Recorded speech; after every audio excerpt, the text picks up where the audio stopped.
All right, this one's gonna hurt. This is maybe the most brutally competitive back end of the roster that we've seen, particularly at the running back and receivers rooms. And man, I don't know. I That's the most I've enjoyed watching a preseason game because I feel like there were guys that you just like you could see how desperate they were for it. I remember watching McTelvin a game walk to the sideline after he'd made a play, and he had that look about him. He looked like one of those characters in a movie that's a good, ethical, upstanding businessman, but his boss is forcing him to do stuff that he doesn't feel good about. He's torn between his loyalty to his family versus his loyalty to that's how I feel about a lot of these guys. McTelvin Agim is one of them because I think he's one of the more underheralded, but like potentially a diamond in the rough. So it's gonna hurt. I'm gonna go through Jonathan Alexander's potential roster, his predicted roster, and we'll just go through and I'll tell you which guy pains me the most from each of these positions. So I encourage you to subscribe to the Chronicle and everything. He does really good work. Let's just rip off the Band-Aid and just get right after it.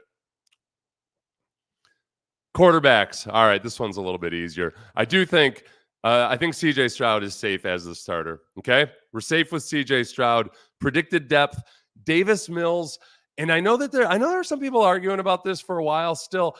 I think this last game you saw maybe, and really the last couple games, I think you saw Keenum show his age a little bit. The accuracy wasn't quite there. It was a good showcase for Xavier Hutchinson in particular because he caught some imperfect passes, just reeled them right in. He looked really good. I think Xavier Hutchinson and CJ Stroud, well, we'll get to them.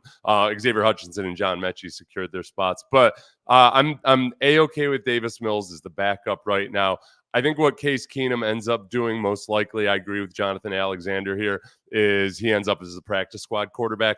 And with the new rule with the emergency quarterback, that means every day they give you an extra roster spot for an emergency quarterback. So I agree with Jonathan here. I think that's probably how everything settles out. I'll tell you too, this is where I watched enough of Anthony Richardson. This is what I did earlier today. All right, Texans versus Colts. I want to bet on that because I've seen enough of both of these quarterbacks to know that I feel really good about the Texans at -1. Even on the road with all those weirdos, gonna put $20 on my beloved Texans. Place my bets. Confirm. Yes. You don't even have to ask me. And there's my ticket. Boom. Download it so I can brag about it later. There you go. Simple as that. I've watched enough of Anthony Richardson. I think he's turnover prone as hell. I don't think he's on the same page as his wide receivers. Super easy at BetUS. Thanks to them for sponsoring the video. You can get a 125% deposit on your first 3 deposits up to $2,000. Use the link below and have some fun with it. If we get to the running backs, which are going to be particularly painful to me as well, Joe Mixon. Wait. My God, I'm rifling through these positions. I don't mean to be that far ahead. Running backs. Not fullback. Running backs. Joe Mixon, okay. Dameon Pierce, Daria Gumbawale, and Cam Akers. He has Jawar Jordan, J.J. Taylor, and British Brooks on the out. When it gets to fullback, that's where it gets a little bit more interesting because I don't know exactly how good we should feel about Andrew Beck's position and maybe British Andrew Beck's health right now, and maybe British Brooks ends up taking over as the fullback. I thought he actually looked pretty good in the game yesterday. So J.J. Taylor will be painful.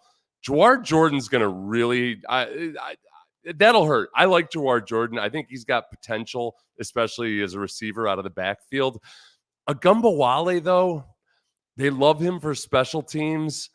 And I just wonder, I've been in the habit of thinking about Agumbawale as this young guy who's right on the brink and maybe something will happen. And he's 30, and I don't know. They've got a lot of guys on this team that are stud special teams players, but can you keep a Neville Hewitt and a Daria Agumbawale and, whether Skoranek or anybody else like that? There's only so many guys you can keep. as special teamers, and I think they probably feel really good about a lot of these guys. If Cam Akers gets cut, I will be I would be flabbergasted. Just as a reminder to everybody, here's a little taste of what Cam Akers did 9 months after his second Achilles tendon last night. Yeah, bounces to the outside, crushes Jonathan Taylor Jr. He's the third. He's not related to the other guy, right? Yeah, the Spinderella, 2, 3, 3.5. As I told you on the highlight reaction, he gets to name that after himself now. It's the Cam Akers 1. This isn't the stuff that normally happens. Like just even that one. Like he navigated his way through traffic. Oh, there's one more. Oh, the cutback against the grain. It was like everything that you want out of a running back in this system. I feel really good about him. So I think he's safe.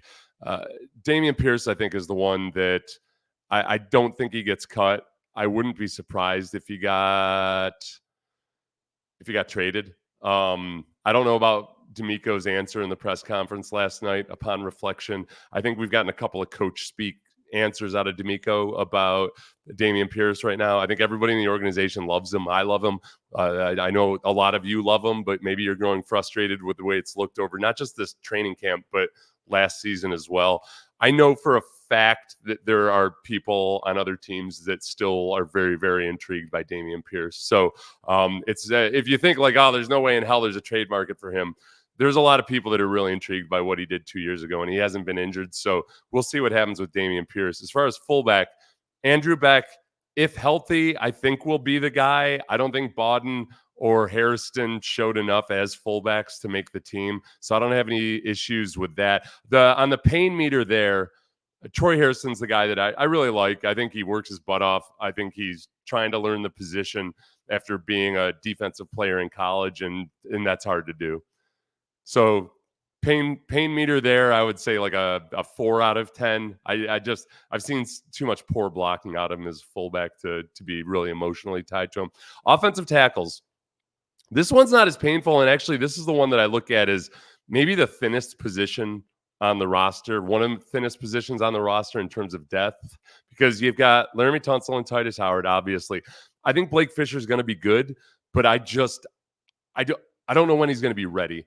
I think he's getting close and he's improving, but I don't feel awesome about if he has to go out there in week 1 because somebody was injured. Texans, I mean, they did a good job of bringing in a swing tackle last year. And that was a veteran. George Fant was a veteran player who also did look awful during training camp, by the way.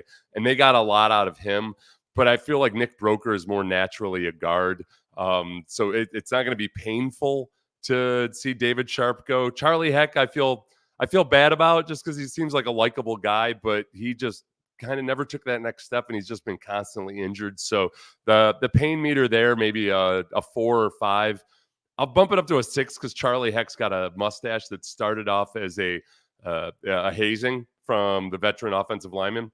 The offensive line is the best for creative hazing. They're not that mean to their guys on average, but they haze their guys very creatively. And Charlie Heck's was a mustache that he had to wear that he grew fond of. I'm still getting used to all these guys having these mustaches these days, unironically. It used to be something you did like as a joke to look like Tom Selleck or something. Centers, Juice Scruggs, Jarrett Patterson. And Jarrett Patterson, I think, projects as a swing center / guard. And Dieter, I've got very low pain scale on this. I've seen enough. I've very little pain. So if we go to guards, Kenyon Green and Shaq Mason. Kenyon's coming along. I feel good about Kenyon. I think that, especially working alongside Laramie now, I think it's going to speed up that much faster. There's a lot of communication. There's a lot of cohesion. There are a lot of just little things that need to be reminded in the huddle and whatnot, where Laramie being out there can help a lot. And I know Laramie's not the world's best run blocker. He's not on the same par run blocking as he is pass blocking, but he knows this offense, and with his athleticism and everything else, I think you really start to see a better version of Kenyon Green. I've been impressed with Kenyon athletically. I've been impressed with some of the things he's done in the games. It's just a matter of just really tying it all together. How pained am I by Cam Irving, Chris Reed, or Dieter Eiselson? Not that bad. I'm pretty good. I'm pretty good. There's that international guy should be on here somewhere too, because he gets an exemption. All right, this is where the rubber meets the road. This is where it gets interesting. Predicted starters, okay, rubber stamp that.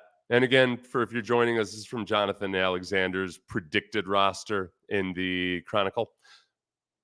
Depth: John Mechie, Noah Brown, Xavier Hutchinson.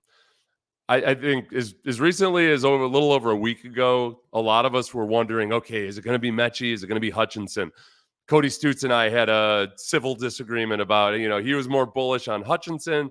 I was more bullish on Mechie until the preseason game started, and then it looked like Mechie really just wasn't fitting, wasn't grooving with the offense. He had a lot of drops. That was in practice too, but I saw the improvement he'd made physically, and I was just banking on his upside. I think those guys have both proved it, and I think they proved it in the game last night. We saw really good plays out of both those guys. Xavier Hutchinson, I think, doesn't impress you athletically. It's not like he's a glistening, electric athletic individual or anything, but he's just exactly where he needs to be all the time. And that goes with whether he's working with Boyle or Case or CJ. They trust Xavier Hutchinson. John Mechie, in some respects, I look at him almost like he's a rookie because he had a 2-year ordeal beating cancer. It's kind of taxing. Back in my day, I'll tell you what, back in my day, most athletes, that was it. They were done. And obviously much more dire than just football. So but Noah Brown versus Robert Woods, I'm not so sure about that. I think that the ability of Robert Woods to kind of be like, an older Xavier Hutchinson, a guy that's always in the right spot, especially if one of your big three get injured. I'm not so sure that they're going to relinquish Robert Woods, so I might swap those two on the roster. Johnny Johnson III and Quintez Cephas, those guys hurt because they've both flashed. Johnny Johnson III last night especially. Quintez Cephas, it just seems like he shows up all the time with circus catches in practice. One-arm grabs behind his body, 50-50 balls. I don't watch enough of those guys to know exactly how consistent he's been, but I've seen good things of him, and I think he might be, he's got a little asterisk there next to him as a practice squad candidate. So pain meter there. So far the pain is been mostly with the running backs. I'm feeling better about this. I'm not being cold-hearted and calloused about it, but I feel a little bit better about it. Tight ends. Dalton Schultz, Brevin Jordan, Cade Stover. Boy, Brevin's one. If you had asked me in the first half of last season if Brevin Jordan was going to be on the team at the end of this year, I probably would have said no. But he figured it out. They started using him unorthodox fashions, had all over the field, and I think they're going to continue to do that. And D'Amico just loves him. So I'd be really, really surprised if Dalton Keene or Tegan Toriano took over for them. Dalton Keene is a potential practice squad guy. Tegan's had so many injuries. I don't know where they are with him there right now. So pain meter there. I like both those guys. One of them will stick around on the practice squad. 4. So I'm either feeling better about this emotionally, or I'm starting to wonder, hey, wait a minute, just how much depth did they have? I like that for the most part, most of the guys that I've got sticking on the roster are guys who really earned it. Like there was a competition, they really earned it. They maybe took a step forward. John Mechie in particular took a step forward. But I'm starting to find this exercise more uplifting than I'm finding it depressing as I thought it would be. Defensive end, okay, this is going to suck. All right. Okay, Seth, remember, practice squad is huge these days.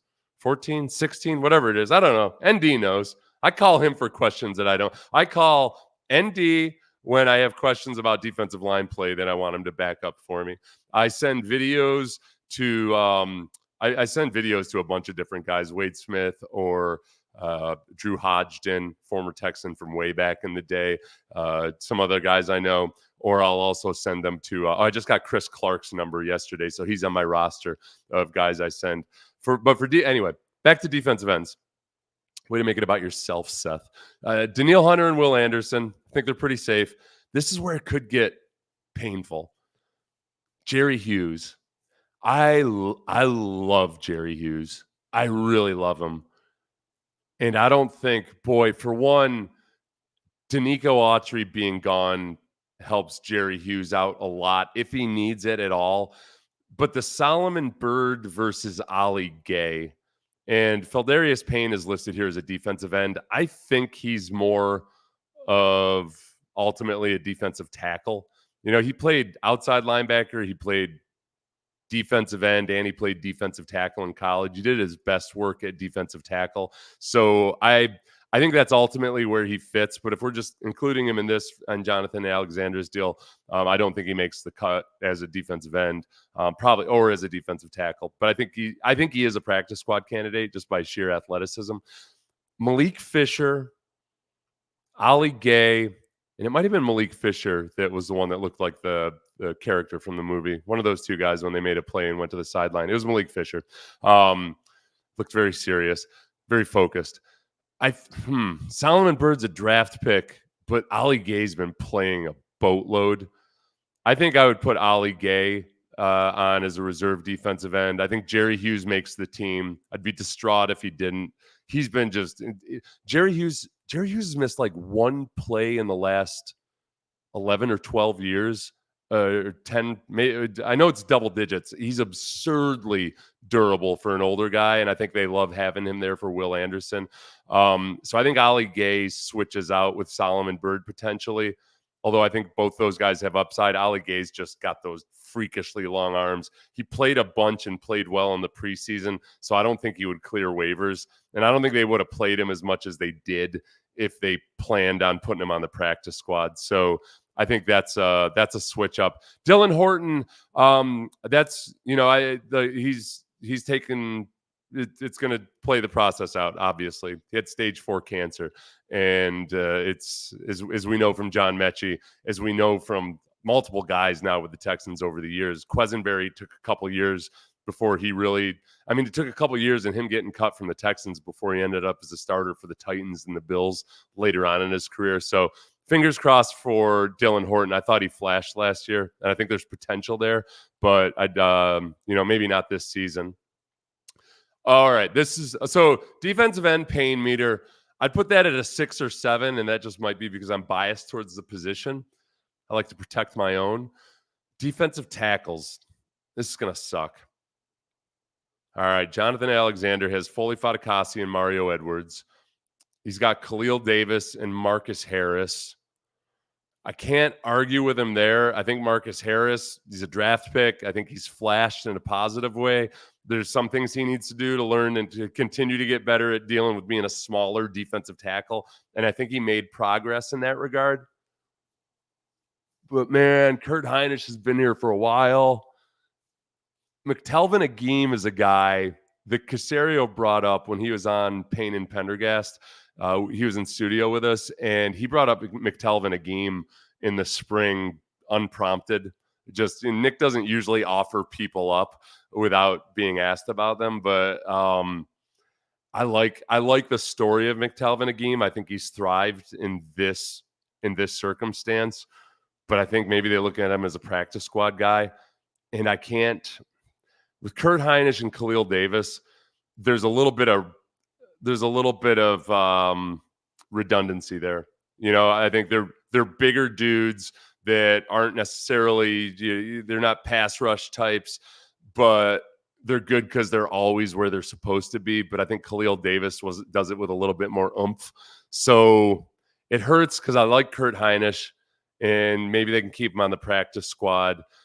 Tim Settle, I had high hopes for, but he probably ends up in the PUP at the very least. Maybe released because he's or IR because he hasn't been out there a lot. So that one, this is up there on the 7 scale, just because I like Kurt Hinish, but it is what it is. And I think looking at roster composition, they're going to be looking at guys like Danico Autry too. Whether you think of him as a tackle or an end, I think they want guys that are a little bit more penetrating. Even though, look, hey. Kurt Hinish had a sack in that Ravens playoff game. It's one of the few highlights I remember from that game. Second, when you're a guy like Kurt Hinish, who frankly, honestly, was a guy who's a lot like me, like if Kurt Hinish played in 2002, he'd probably be all right. But the positions changed a little bit. These freak athletes took over all over the place. But when you get a sack, the sacks are few and far to come by. When you're guys like Kurt Hinish or myself, when you land a guy like Lamar Jackson, it's pretty good. It's pretty good. That's a good skin on the wall. Linebackers. Aziz Alshire, Henry To'oTo'o, Jake Hansen, they're all safe. Neville Hewitt and Jamal Hill, likely. Jamal Hill makes it, I think, because he's young. He's only been playing the position for a year. He's a draft pick. And I think they see the upside in him. The Max Tooley one hurts just because he looks, oh, crap. Tell me in the comments, the old, the special teams player that had the one play where his head came ripped off. He just looks psychotic, where his helmet came ripped off. Not his entire head. He didn't get Pez dispensered. He reminds me a little bit of him. He's a little bit crazy. And I've got a soft spot in my heart for crazy dudes with long hair that play defense with reckless abandon. But I think practice squad might make the most sense for him. So that pain level is about a 4 or 3. The big pain comes in looking at Christian Harris as a IR PUP candidate. Again, for those of you just joining us, this is from Jonathan Alexander from the Houston Chronicle. This is his projected roster. That hurts like a 9. I think that, look, this is I see some people making points about Jamal Hill. I think they see upside in him athletically. All right, you know what? Let's rethink this.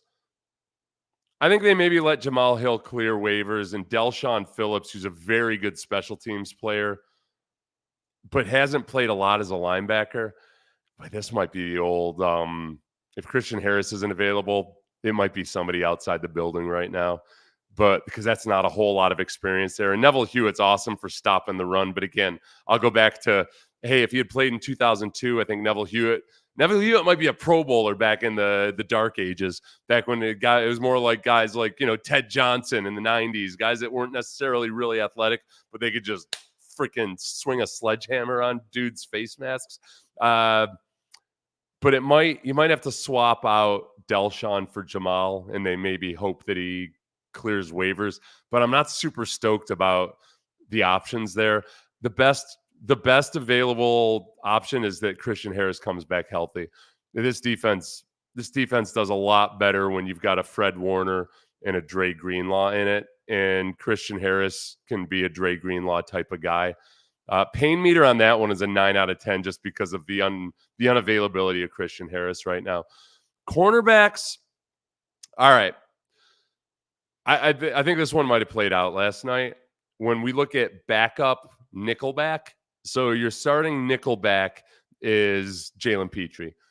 But Jalen is more of a hybrid, I would say, safety / linebacker than he is a safety / corner. He's not like a Kareem Jackson type, or even I don't know what Lonnie Johnson is. So we'll talk about Lonnie when we get to the safeties. Jeff Okudah. So Jonathan Alexander has Jeff Okudah, D'Angelo Ross, Chris Boyd, and Miles Bryant all on there. And he has CJ Henderson off. I might flip those two. Not that I'm super excited about either of them.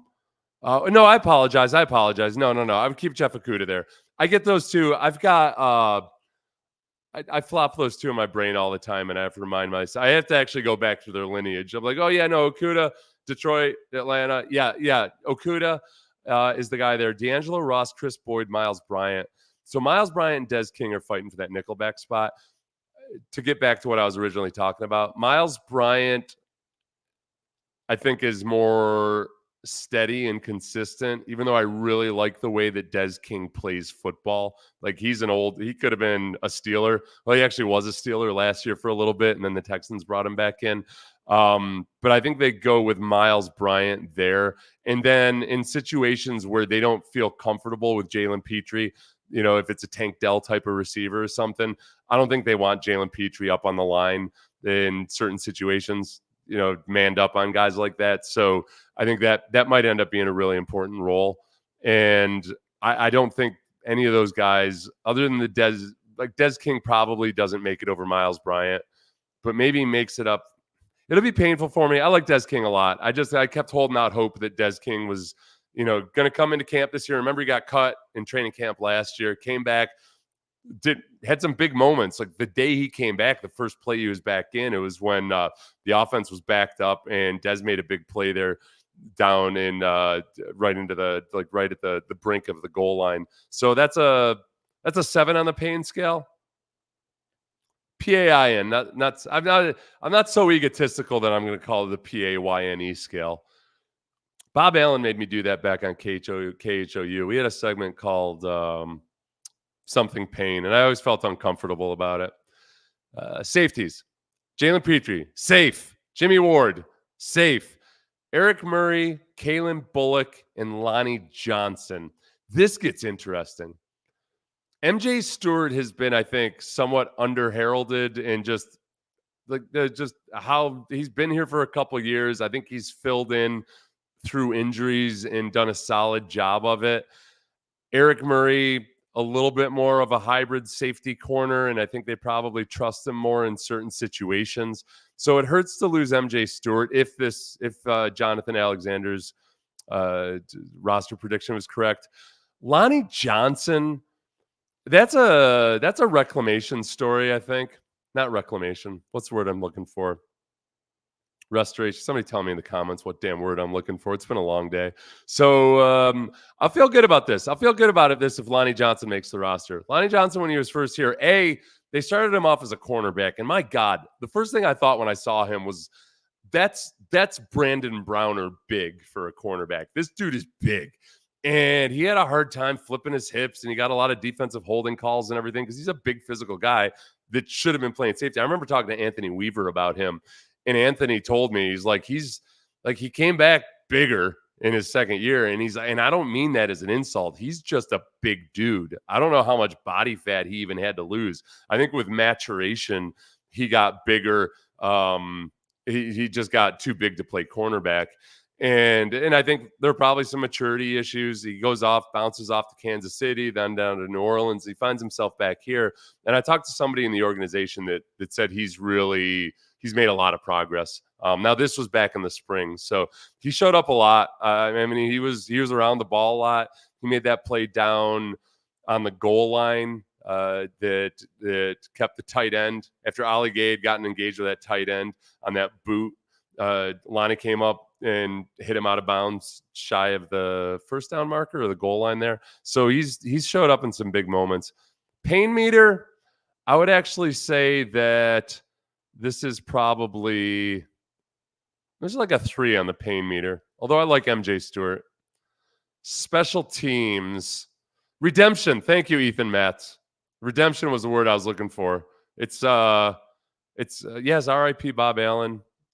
Redemption. Thank you, Ethan Matz. Yeah. Listen, man. I know Cosmo kills. This is anybody's guess at this point with some of these. Troy Pride did make some plays. I think Mike Ford I was happy to see Mike Ford make some plays last night because he's struggled at times in camp, and yet it's also against that really deep room of wide receivers. So without watching guys individually every single snap, I've always wondered, all right, man, he's been around. They've kept him around, and they see some value in him. But I think the athleticism and the upside of some of the other guys will probably keep him off. And then special teams, Kaimi Fairbairn, Tommy Townsend, and John Weeks. I think we're pretty safe there, right? All right, I think that's about it. Let me get some of these questions because you guys have been furiously loading them up, and I feel bad. I'll start with the people who are still here. The redemption song is coming into my brain now, so that's another thing that's distracting me.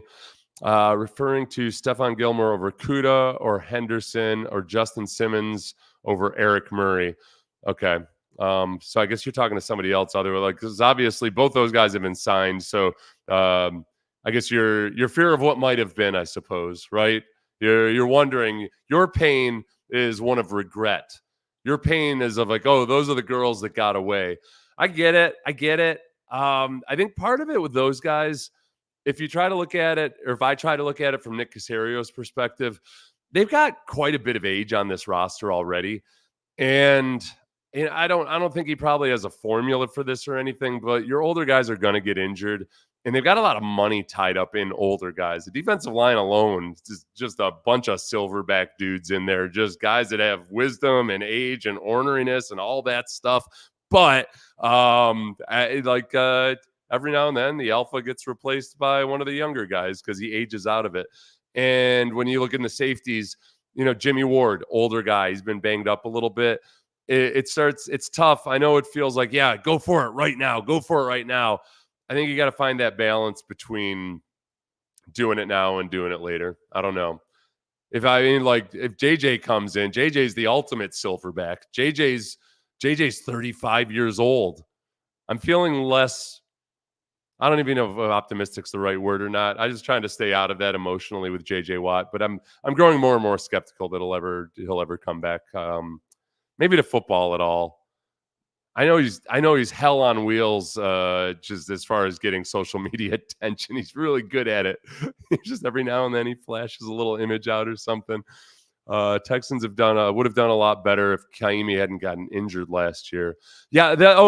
Somebody brought this up yesterday. I don't remember if it was Sean Pendergast or somebody up in the press box. We were chatting, and he's like, I wonder, like, how much of our affection for Ogumbawale, how much of it is tied specifically to him being the emergency kicker and actually stepping in and kicking a field goal in a game.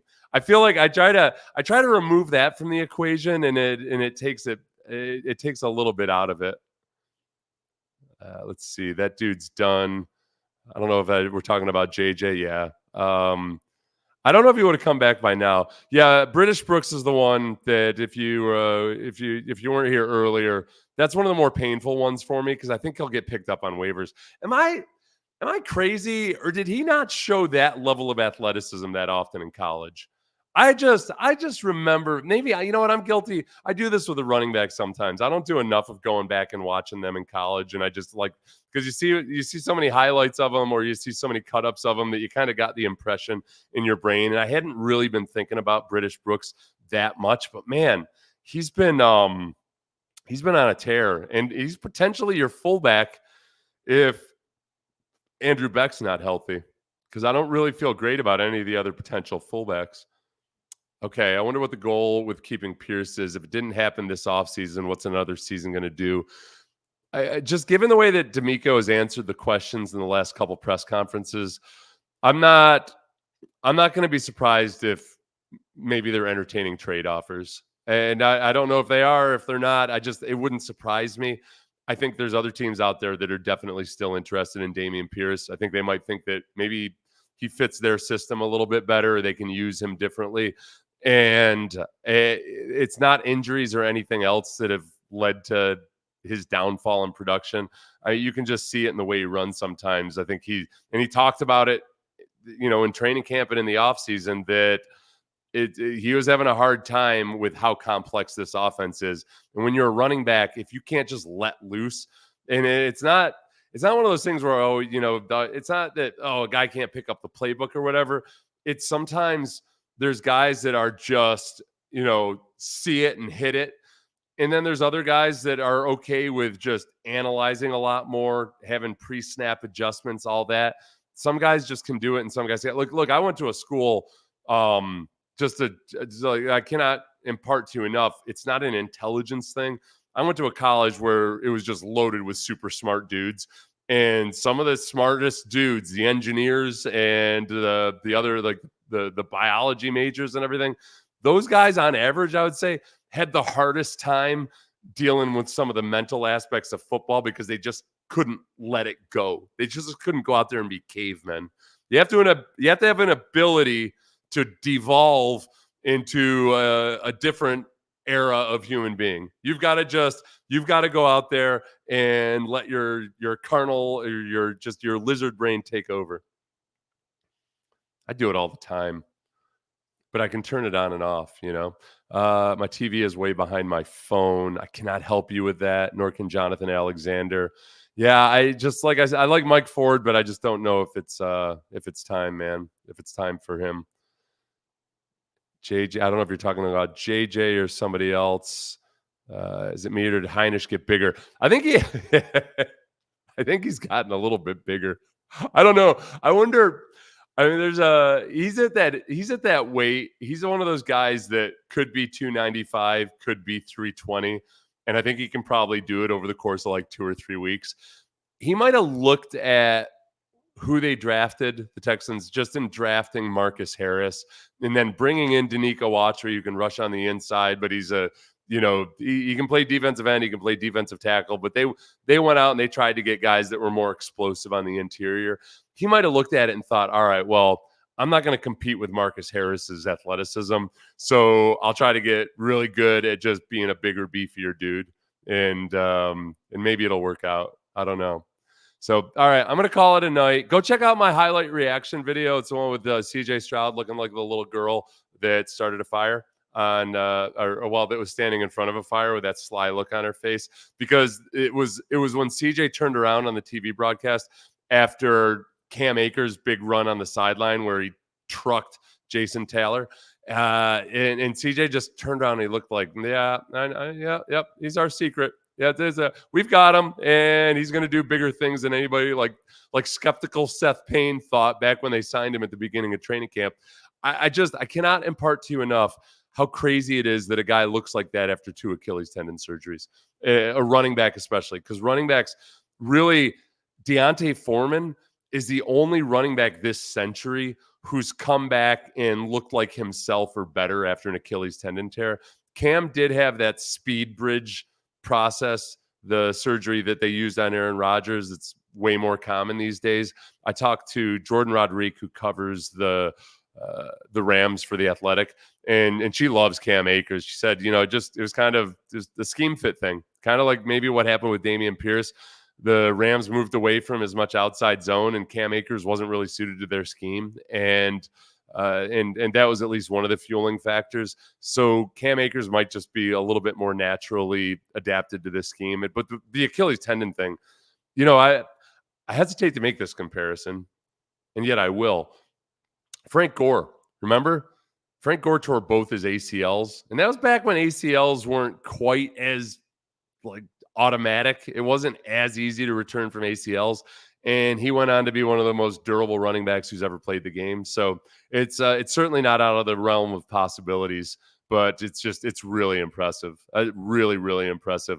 I still feel justified in having been skeptical, because I didn't want to get my hopes up based on the name and based on highlights from 2020, because he didn't look as good after his first injury as he does right now, I think, in a lot of respects. Just really, really, really impressive. So please, thank you to BetUS for sponsoring this video. But also, if you haven't already, please like. It helps the algorithm and whatnot.